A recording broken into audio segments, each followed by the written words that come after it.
Good morning guys, मैं सौरभ आप सभी का फिर से स्वागत करता हूं इस ब्यूटीफुल सी फैमिली में। और आज हम बात करने वाले हैं ऐसे शहर के इतिहास और वहां के मेरे एक्सपीरियंस के बारे में जो कि शिराज हिंद, पूर्व की स्वर्ण नगरी और नवाबों के शहर के नाम से विश्व विख्यात है।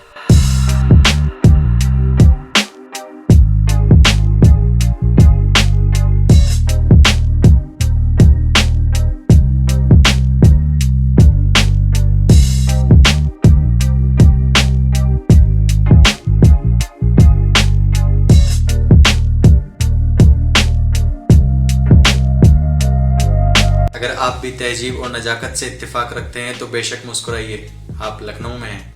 गोमती नदी के तट पर बसे आज के लखनऊ शहर का इतिहास काफी युगों पुराना है। भगवान श्री लक्ष्मण जी की लक्ष्मणपुरी से लखनापासी के लखनपुर और नवाबों की नगरी लखनऊ तक इसमें कई बार नामों का बदलाव हुआ है, पर इस शहर की बहुसांस्कृतिक नजाकत और तहजीब, दशहरी आम के बाग और चिकन की 36 प्रकार की कढ़ाई और कशीदाकारी आज भी अपनी अलग ही पहचान बनाए हुए है। लखनऊ के वर्तमान स्वरूप की स्थापना नवाब आसफउद्दौला ने 1775 में अयोध्या या अवध की राजधानी फैजाबाद से लखनऊ लाकर की थी। लखनऊ राजधानी है यूपी माने उत्तर प्रदेश की, जिसके नाम के पीछे भी एक छोटी सी कहानी है। दरअसल 1902 में नॉर्थ वेस्ट प्रोविंस का नाम बदलकर United province of Agra and Awadh रख दिया गया था, जिसे शॉर्ट में यूनाइटेड प्रोविंस या फिर यूपी भी कहा जाता था। तो स्वतंत्रता के बाद 12 जनवरी 1950 को इसी यूपी की तर्ज पर इस क्षेत्र का नाम उत्तर प्रदेश रखा गया। तो ये था लखनऊ का एक ब्रीफ इंट्रोडक्शन, और अब मैं आपको घुमाने वाला हूँ लखनऊ के 10 best visiting places with some interesting facts. अगर लखनऊ के गार्डन और पार्क्स की बात करें तो यहाँ इतने बड़े बड़े और इतने ढेर सारे गार्डन और पार्क हैं कि आपको 2-4 दिन तो वो सब घूमने के लिए ही चाहिए। तो यहाँ पर मैंने जो सबसे इम्पोर्टेंट पार्क था वही कवर किया था, तो चलिए चलते हैं।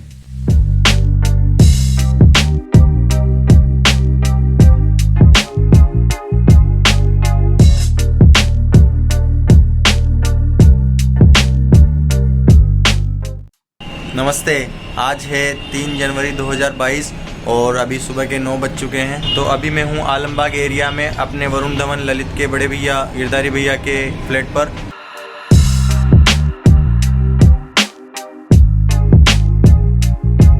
और आज मैं आपको ले चल रहा हूँ उत्तर प्रदेश की सबसे बड़े शहर और उसकी राजधानी लखनऊ के वर्चुअल टूर पर।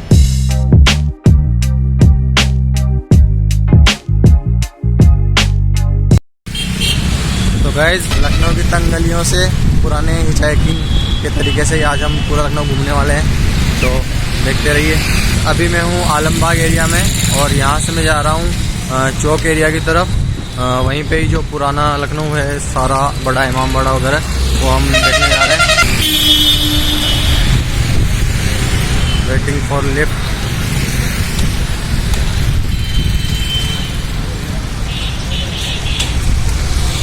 A few moments later.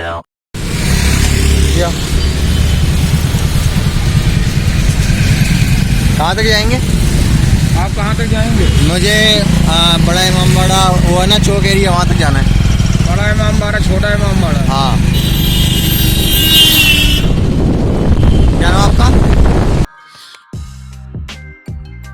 तो ये हैं दुर्गेश जी गुप्ता, लखनऊ के मेरे पहले rider. Very down to earth person और अदब, तहजीब और बातों के इतने धनी जिनसे मानो दिन भर बातें ही करते रहो। इन्होंने मेरे ट्रैवलिंग के फैसले को काफ़ी सराहा और प्रोत्साहित भी किया।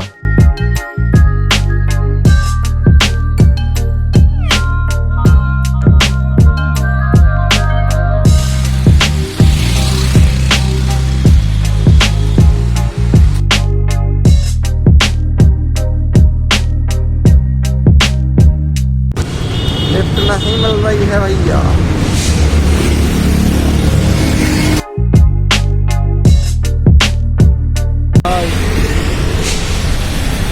आगे छोड़ देंगे, मुझे वहाँ जाना है इमाम बाड़ा। भाई मैं हैदरगंज तक भी। हाँ, जहाँ तक भी आप जाएं। क्या नाम आपका? सूरज सिंह। सूरज।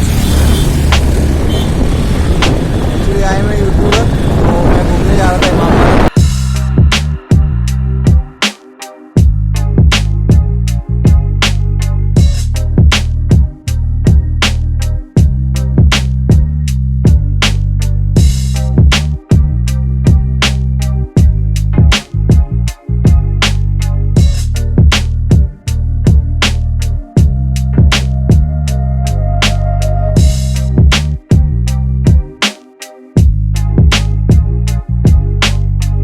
मैं पहुंच चुका हूं रूमी दरवाज़ा। ये देखिए रूमी दरवाज़ा।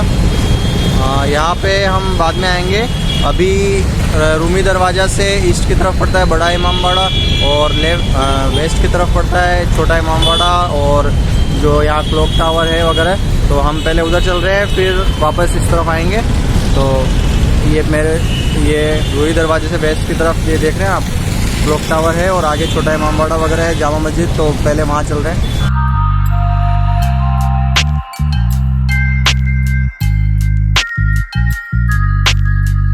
रूमी दरवाजे से पश्चिमी तरफ के इलाके को हुसैनाबाद कहा जाता है।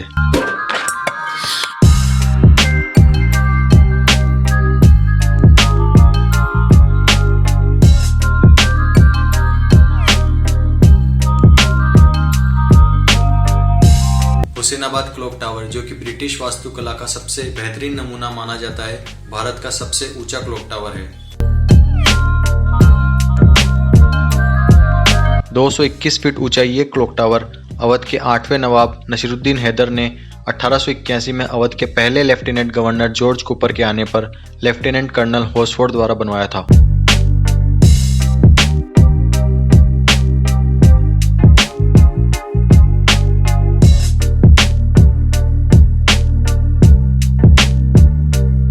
क्या सर इधर अलाउ नहीं है क्या? मतलब वहाँ पास में नहीं जा सकते? यहीं से ले लो। अच्छा गाइस, ये क्लॉक टावर है। यहाँ पर सिक्योरिटी इश्यूज़ की वजह से यहाँ पर ये जो बैरिकेड्स हैं इनके आगे जाने नहीं दिया जा रहा है। तो आप दूर से देख लीजिए।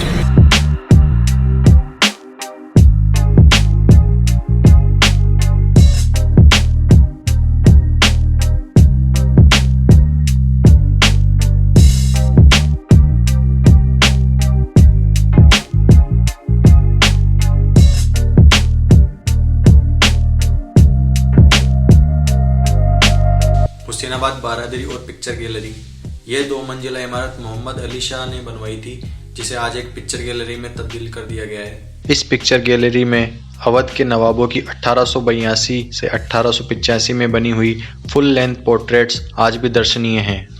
बारादरी कुंड की सीढ़ियों का माहौल इतना रिलैक्सिंग है कि आप किसी के साथ बैठकर वहां सुकून से बातें कर सकते हैं। मतलब कोई साथ बैठने वाली नहीं है तो कोई मसला नहीं है, आप मेरी तरह खुद से ही बातें कर सकते हैं।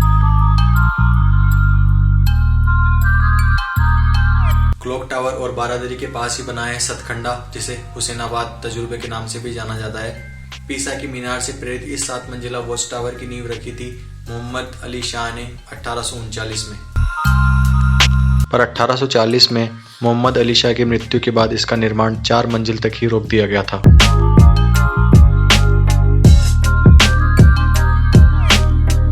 तो अब चलते हैं छोटे इमामबाड़े की तरफ, जिसे हुसैनाबाद इमामबाड़ा भी कहा जाता है।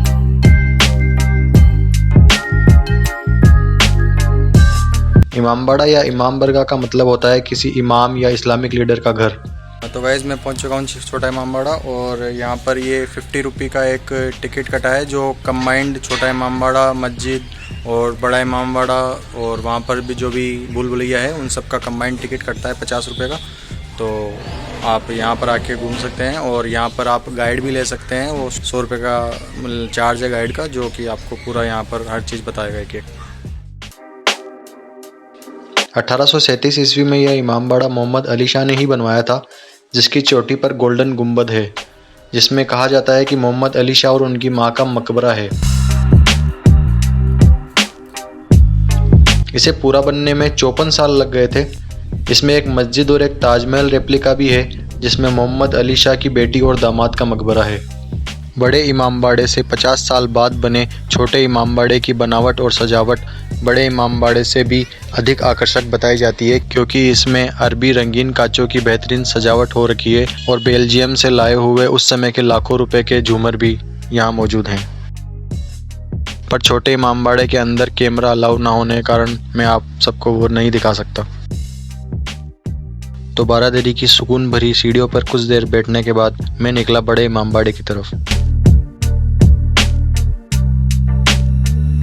ये आप जो मेरे पीछे देख रहे हैं, ये है रूमी दरवाजा।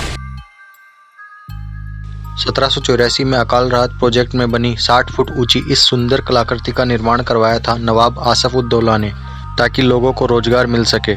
इसे तुर्किश गेटवे या फिर गेट ऑफ कॉन्स्टेंटिनोपल भी कहा जाता है, जो कि तुर्की में है। तो गाइस मैं आ चुका हूँ यहाँ पर बड़ा इमामबाड़ा के सामने, और जहाँ मैं खड़ा हूँ वो इन्होंने एक पिन दे रखा है बाहर नक्शे पे नज़ारों के लिए। तो देखते हैं यहाँ के कुछ बेहतरीन नज़ारे।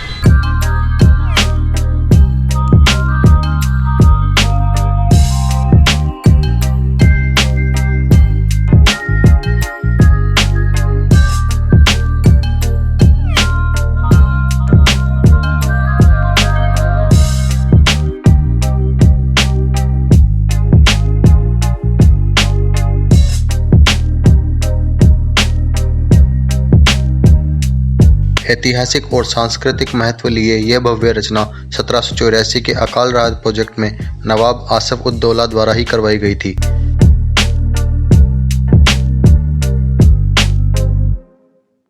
मुख्य इमामबाड़ा इमारत के अलावा यहाँ उत्तर में एंट्री गेट पर नौबत खाना या ड्रम हाउस है, पश्चिम में आसफी मस्जिद है, पूर्व में शाही बावली है, और इमामबाड़ा की छत पर एक भूल भुलैया है जिसमें 489 एक समान दरवाजे और रास्ते हैं। इसमें एक सुरंग भी है जिसके बारे में कहा जाता है कि वो दिल्ली तक जाती थी, पर अभी उसे बंद किया हुआ है।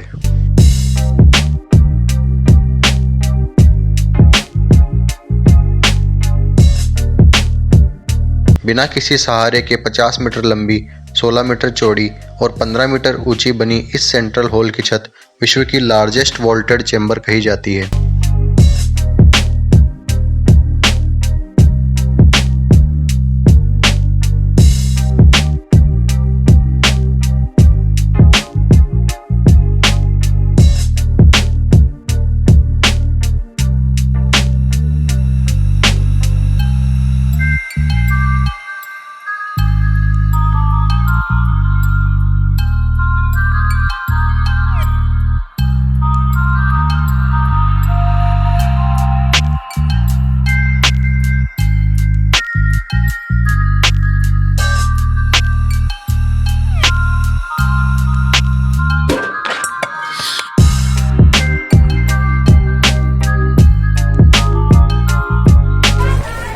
भाई रास्ता किधर है नीचे जाने का? ओनली छत का गेट मिला है।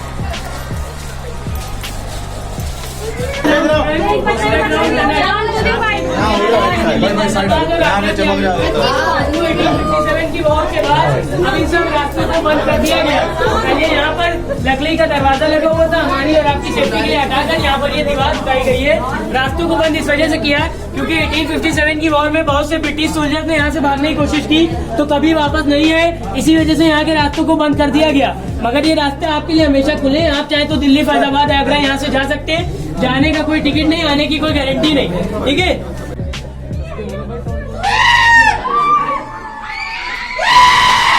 देखिए यहाँ से देखेंगे आपको सामने रोड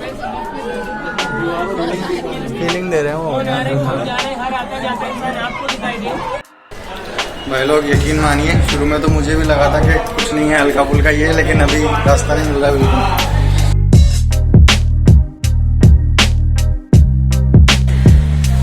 मिल गया भाई, मिल गया आखिरकार।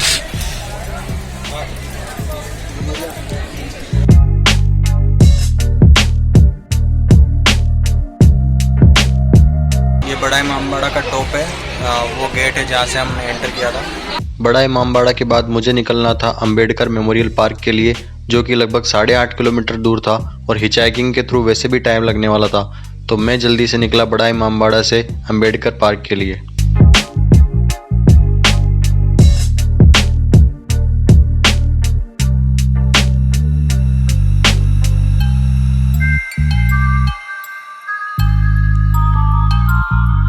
Gomti Nagar the largest planned residential colony in India, और इसी की गोद में स्थित है 108 एकड़ में फैला राजस्थान के रेड सैंडस्टोन से 700 करोड़ रुपए की लागत से बना भीमराव अंबेडकर सामाजिक परिवर्तन प्रतीक स्थल या अंबेडकर मेमोरियल पार्क।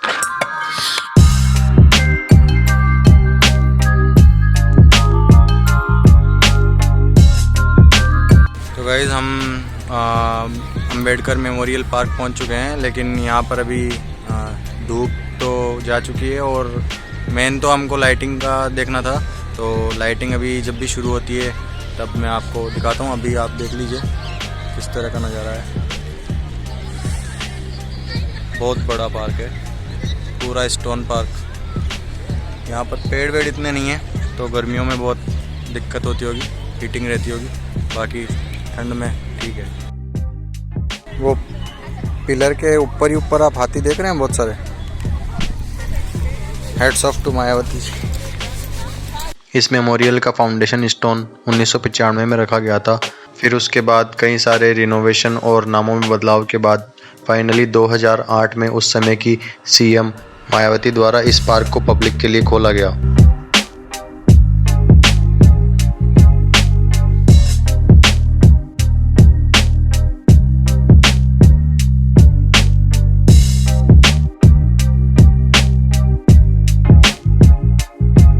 इस पार्क में बड़े बड़े 124 मोन्यूमेंटल एलिफेंट्स भी हैं, जिन पर काफी राजनीतिक मतभेद भी हुआ था।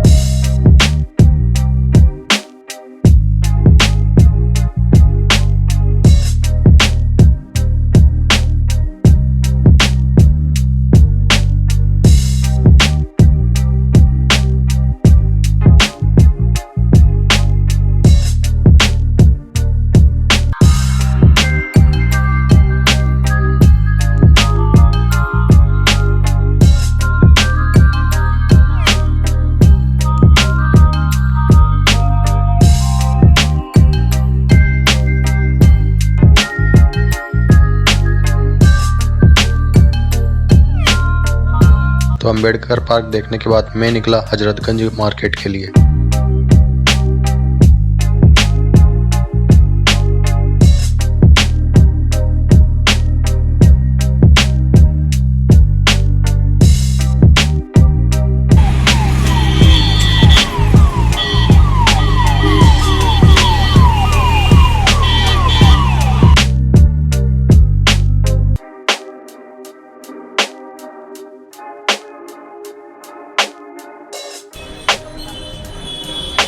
जैसे दिल्ली का कनॉट प्लेस वैसे ही लखनऊ का हजरतगंज, क्योंकि यहाँ भी दिल्ली के कनॉट प्लेस जैसे ही चहल पहल रहती है और लोगों की काफ़ी आवाजाही रहती है।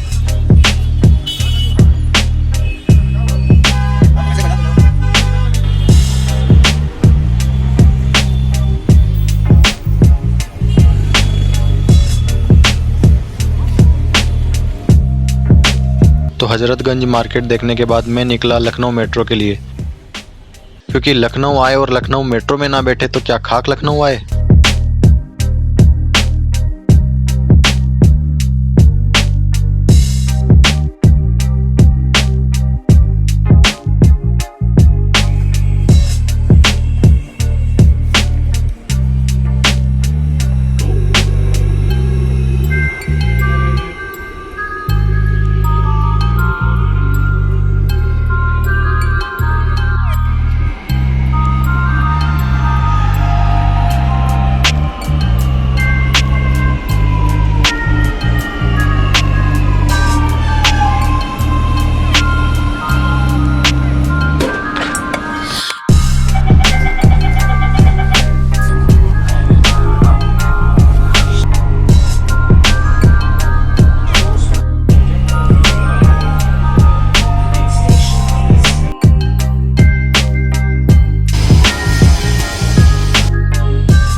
लखनऊ का मेरा सफ़र समाप्त हुआ जयपुर की 9 बजे वाली बस पर।